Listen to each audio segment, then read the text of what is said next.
games, what they do is they bring people together, right?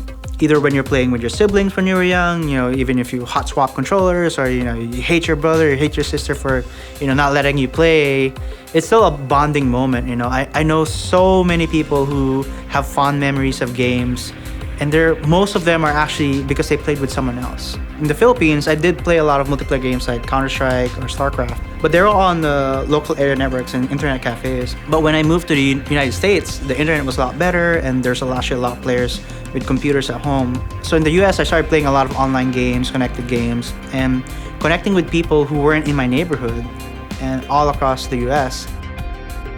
For me, game design and making games was like the only thing I could really pursue with a passion.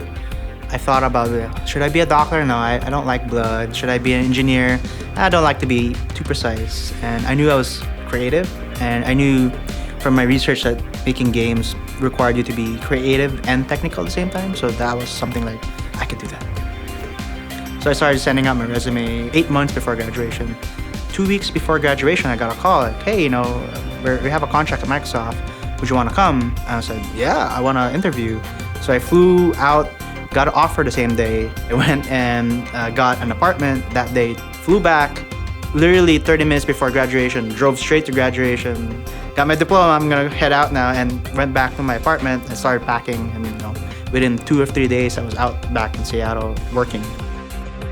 I was in and out of Microsoft for a few contracts, and then worked for XNA, which is basically what started the indie game revolution, making it so that creating games became easier because you had all the frameworks set up for you.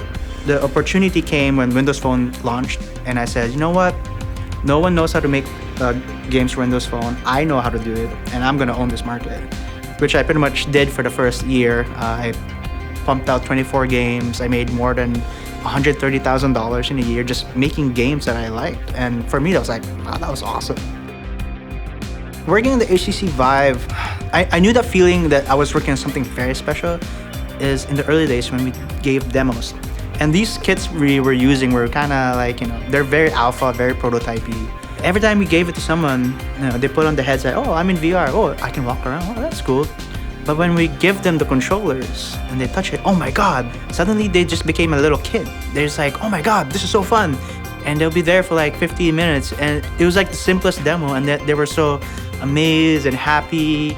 So for me, seeing those moments over and over and over again, very consistently, like 100%, you've had every single skeptic turn into a believer. It's like, this technology is real, this is gonna change the world. VR is awesome by itself, but it is magical with other people interacting with you and experiencing it with you. And for me, that's really what drives creating Rumii and Doghead Simulations, is giving the people who are naturally social beings, giving that power to interact in new ways that we haven't even understood or invented yet. And that's really something that drives my passion right now. Even though I know that making a network game or a social game is like 100 times harder because you have so many things you have to account for versus a single player game. But that challenge is worth it because what you get out of it is like magic. So now that I've said that I've worked on a world-changing technology, I want to continue that. I want to actually change the world, change how people communicate with each other, how people relate to each other, and how people, in the most basic sense, react to the world, and how do they touch things, how do they interact with things. And it's an overarching thing. And VR is just one part of it, right? There's going to be other technologies that come on that I would want to use and play with to change the world. And I have a long path ahead of me, and I'm nowhere near done. I haven't even begun yet.